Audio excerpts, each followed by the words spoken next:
அப்பா யாரா நீங்க எல்லாம் ஒரே பிரச்சனையை போட்டு 1.5 மணி நேரமா அழுதுட்டே இருக்கீங்க. ஒரு சைடு என்ன அந்த எஃப்ஜி அரை மண்டையை உட்காந்து உயிரை வாங்கிட்டு இருக்கான். எப்பா நீ டீலக்ஸ் ரூம் தான்ப்பா இல்லன்னு சொல்லலப்பா. அதுக்கு இப்படியா ஒரே வேலை செய்ய வேலை செய்ய வேலை செய்ய வேலை செய்ய வேலை செய்ய. யாரா நீ எங்க இருந்தா வந்திருக்க? அரை மண்டையை உயிரை போட்டு வாங்கிட்டு இருக்கான். இந்த பக்கம் பார்த்தா நம்ம வியானா அவர்கள் பண்ண மாட்டேன் செய்ய முடியாது, உங்க இஷ்டத்துக்கு பண்ண முடியாது சுத்திட்டு இருக்காங்க. அந்த பக்கம் பார்த்தா பாரு, இங்க பாருங்க கனியக்கா, நான் ஒரு டீ குடிச்சிட்டு தான் வருவேன், உங்க இஷ்டத்துக்கு என்னால வேலை பார்க்க முடியாது, வெயிட் பண்ணுங்க கனியக்கா அப்படிங்காங்க. திடீர்னு பார்த்தா அங்க இன்னொரு சத்தம் வருது. யாரான்னு எட்டி பார்த்தா ஆதிரை. ஏமா நீ பேசலாம் செய்வியா? நான் கூட நினைச்சேன் போன வாரம் ஏதோ மண்டல கடையில் அடிபட்டு ஊமை ஆகிட்ட போல நினைச்சேன். பார்த்தா இப்ப நல்லா பேசுறீங்க. ஏன் இப்பதான் உங்களுக்கு உங்க வாய்க்கான பாஸ்வேர்ட் கிடைச்சிச்சா? இப்பதான் பாஸ்வேர்ட் போட்டீங்களா? வாய் இப்பதான் துறக்கையை செஞ்சிருக்கு. யாரா நீங்க எல்லாம் காலங்காத்தால ஆரம்பிச்சதுல இருந்து உயிரை போட்டு வாங்கிட்டு இருக்கீங்க.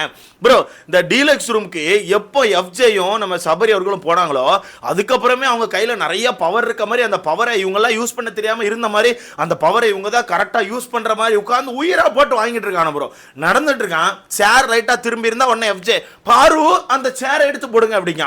சரி ஓகே, அது கூட ஏதோ சொல்றான்னு சரி வச்சுக்கலாம். இந்த பக்கம் பாரு என் சட்டை எடுத்துட்டு வாங்க, பாரு என் ட்ராலி எடுத்துட்டு வாங்க, பாரு அங்க ஒரு துணி கீழே கிடக்க பாருங்க தூக்கிட்டு வாங்கன்னு சொல்லிட்டு மத்தியானத்துல இருந்து பாருவை போட்டு வேலை வாங்கிட்டே இருந்தான்.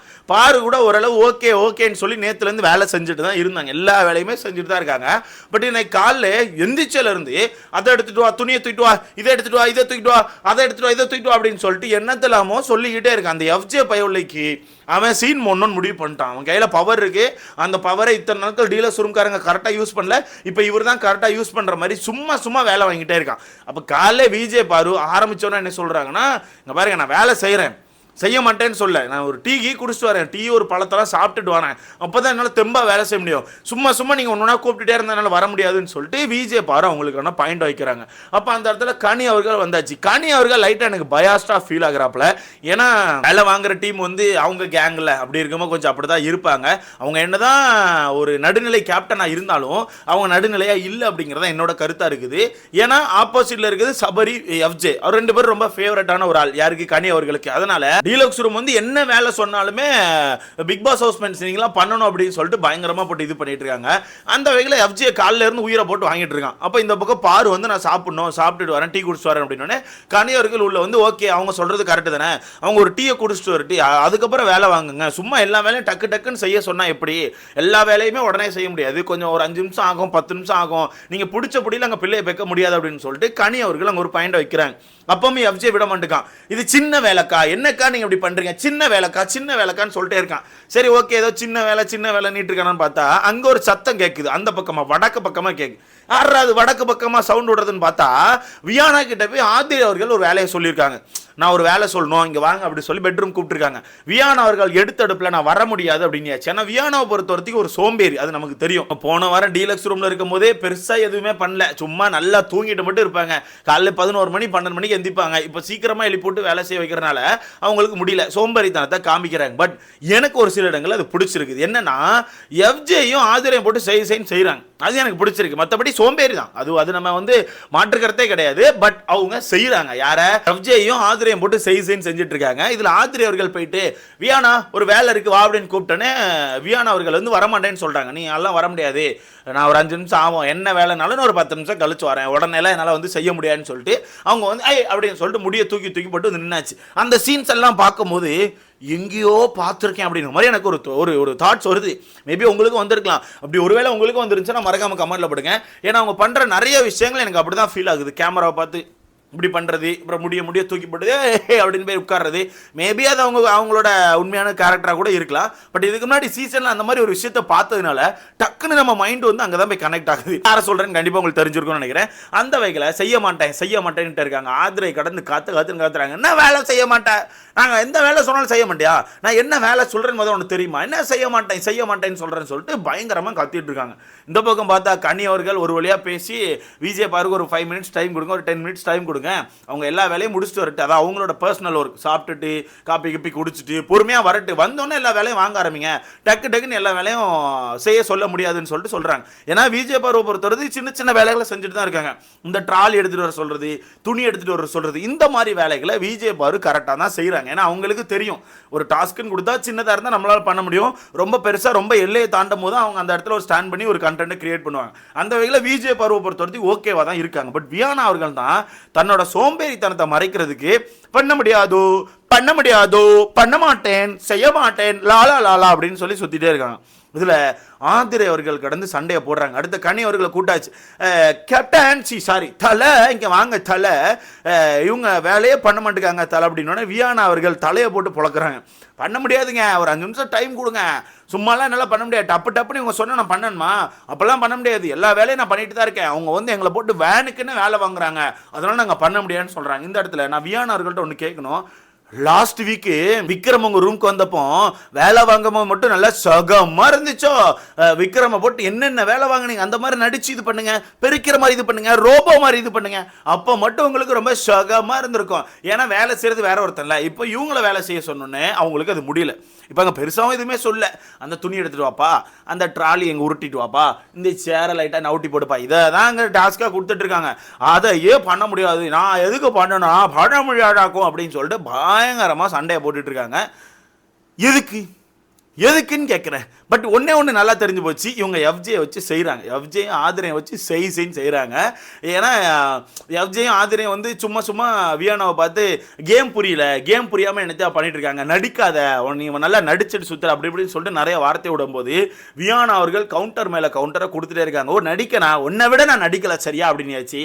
அதுக்கப்புறம் ஆதிரை அவர்கள் ஏதோ ஒன்று சொன்னாங்க, ஆதிரை அவர்கள் ஏதோ ஒன்று அதை சேம் அதே மாதிரி தான் நடிக்கிறாங்களா இல்லை வேணும்னு பண்ணுறாங்களா ஏதோ ஒன்று சம்திங் ஒரு வார்த்தையை விட்டாங்க ஆதிரை அவர்கள். அதுக்கு டக்குன்னு வியானா ஓ நீங்களா சரிங்க சரிங்க அப்படின்னு சொல்லிட்டு கிண்டல் பண்ணுற மாதிரி ஒன்று பேசுனாங்க. உடனே ஆதிரை அவர்கள் குறுக்க என்ன எதுக்கு தேவையில்லாம் பேசுகிற, ஒரு வேலை சொன்னால் உனக்கு செய்ய தெரியாதா, ஒரு வேலை சொன்னால் செய்ய தெரியல, இவ்வளோ பெருசாக வாய் மட்டும் பேசுகிற அப்படின்னு சொல்லிட்டு ஆதிரை அவர்கள் ஏதோ கேட்குறாங்க. அதுக்கு டப்புன்னு வியானா, ஏம்மா நான் ஒன்றை பேசுகிறேன் சரியா, நான் உங்ககிட்ட பேசுகிறேன், நீயா எஃப்ஜே நான் எஃப்ஜே கிட்ட தான் பேசுகிறேன், நான் உங்ககிட்ட பேசலை சரியா, உன் வேலையை பார்த்துட்டு போ அப்படின்னு சொல்லிட்டு பொழந்துட்டாங்க. ஏன்னா இந்த இடத்துல அந்த குடும்பம் தான் உட்காந்து கத்திட்டு இருக்குது வேலை வாங்கணும்னு சொல்லிட்டு. எந்த குடும்பம், எஃப்ஜே வியானா, இந்த ரெண்டு கள்ளக்காதல் தான். இந்த ரெண்டு காதல் தான், சாரி காதல் அதில் என்ன கள்ளக்காதல் நல்ல காதல் அப்படி தானே, அதை நம்ம சொல்லுவோம் காதல். அந்த ரெண்டு காதலர்கள் தான் உட்காந்து பயங்கரமாக வேலையை வாங்கிட்டு இருக்காங்க டீலக்ஸ் ரூம்லேருந்து. எனக்கு இங்கே ஒரு கொஸ்டின், என்ன ப்ரோ கொஸ்டின் கேட்டிங்கன்னா, வினோத் அவர்களே எங்கே, சுபிக்ஷா அவர்களே எங்கே, ரம்யா அவர்களே எங்க? ஏன்னா டீலக்ஸ் ரூம் உங்க கையில பவர் இருக்குன்னு போன வாரம் நீங்க நிறைய பேரை வேலை வாங்குனீங்க இல்ல சுபிக்ஷா வேலை வாங்குனீங்க. பட் சுபிக்ஷா அவர்கள் இந்த வாரம் நல்லவங்களா மாறிட்டாங்க. அவங்க யாரையும் வேலை வாங்க மாட்டாங்க, யாரையும் கொடுமைப்படுத்த மாட்டாங்க. முக்கியமாக வியானா, ஏன்னா வியானா அவங்களோட ஃப்ரெண்ட்.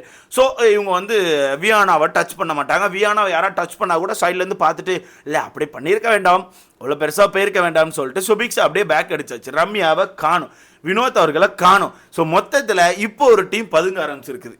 இப்போ இந்த டீலக்ஸ் ரூம்ல இருக்க ஒரு டீம் பதுங்க ஆரம்பிச்சிருக்குது, இன்னொரு டீம் உட்காந்து பைத்தியக்காரத்தனத்தை பண்ணிட்டு இருக்குது. முக்கியமாக எஃப்ஜே, அவன் எனக்கு என்னமோ மெண்டல் ஆயிட்டான் ப்ரோ, அவனை தயவு செய்து முடிஞ்சா அவனை கூட்டு போய் தெரப்பி கொடுங்க, அவன் ஒரு மாதிரி ஆயிட்டான். ஏன்னா அவன் கையில் பவர் கிடச்சோன்னு என்ன பண்ண ஏது பண்ணன்னு தெரியாமல் எதெல்லாமோ பண்ணுறான். சும்மா இங்கே ஏதாவது பேசிட்டு இருக்கும்போது வேலை செய்ய மாட்டேன்னு சொல்லிட்டான், சாப்பாடு செய்ய வேண்டாம், கேஸ் ஆஃப் பண்ணுங்க, சாப்பாடு கிடையாது அப்படிங்க. திடீர்னு கெமி காய்கறி வெட்டிட்டு இருக்காங்க, அங்கே போயிட்டு இப்படி பண்ண அப்படிங்கும்போது கெமி இல்லடா இப்போ பண்ண முடியாது அப்படின்னா உடனே அப்போ மொத்த சாப்பாடு நிப்பாட்டுங்க, வேலையை செய்யக்கூடாது, கெமி நீ பேசக்கூடாது, கெமி நீ சிரிக்க கூடாது, நான் எலவ பனிஷ்மெண்ட் இல்லாம கொடுத்துட்டு இருக்கேன் ப்ரோ. இப்போ பிக் பாஸ் டீம் ஒன்று சொல்லிட்டா புரியுது, நீங்கள் காசு பணம் இல்லாமல் இருக்கீங்களா என்னெல்லாம் தெரில, ஆனால் ஒரு மாதிரி ஒரு லோ பட்ஜெட் இருக்கிறதுலே லோ பட்ஜெட்டில் ஒரு பிக் பாஸ் எடுக்கணும்னு முடிவு பண்ணியிருக்கீங்க. ஆனால் தயவுசெய்து அப்பப்போ ஒரு சில பேருக்கான மைக்கையாச்சும் மியூட் பண்ணிருங்க, கேட்க முடியல, ஒரே இலவை போட்டு அல்றால கத்துறாங்க கடந்து, அதனால் பார்க்க முடியல. ஆனால் ஒரு சில பேர் கொடுத்த எல்லா இதுவுமே பண்ணிட்டு இருக்காங்க ப்ரோ. முக்கியமாக அரோரா அவர்களாகட்டும், அரோரா எல்லாத்தையுமே பண்ணுறாங்க. துஷார் என்ன கொடுத்தாலுமே பண்ணுறாங்க. ஸோ இந்த மாதிரி ஒரு சில பேர்கிட்ட ஏதாவது ஒரு பனிஷ்மெண்ட் கொடுத்தீங்கன்னா அவங்க பாட்டு ஜாலியாக பண்ணிட்டு இருக்காங்க. பட் இந்த கேப்பில் எனக்கு ஒரு கொஸ்டின், காமு மாமா எதுக்கு அங்கேங்க தவளை மாதிரி குதிச்சுட்டே சுத்திட்டு இருக்காரு? காமு மாமாக்கு யாரும் பனிஷ்மெண்ட்டும் கொடுக்கல, காமு மாமாட்ட போய் யாரும் பேசவும் செய்யல. அவர் எதுக்குன்னே தெரியாம சுத்தி வந்துட்டு இருக்காரு அந்த நடுவில். அவர் எக்ஸசைஸ் பண்றாரு போல, அது ஓகே தான். பட் எனக்கு என்ன தோணுதுன்னா, யாரோ பனிஷ்மெண்ட் கொடுத்துட்டாங்க போலன்னு சொல்லிட்டு எட்டி பார்க்க தோணுது. பட் எட்டி பார்த்தாங்க யாரும் பனிஷ்மெண்ட் கொடுக்கல. காமு மாமாவா சுத்தி வராப்ல, அப்படியே காமு மாமாவா இந்த இடத்த சுத்தி வராப்ல. மொத்தத்தில் என்னத்தை பண்றான்னு தெரிய மாட்டேங்குது ப்ரோ. ஒரு பவரை கொடுத்தது ஒரு குத்தமாடா? இல்லை கேட்குற, ஒரு பவரை கொடுத்தது குத்தமா?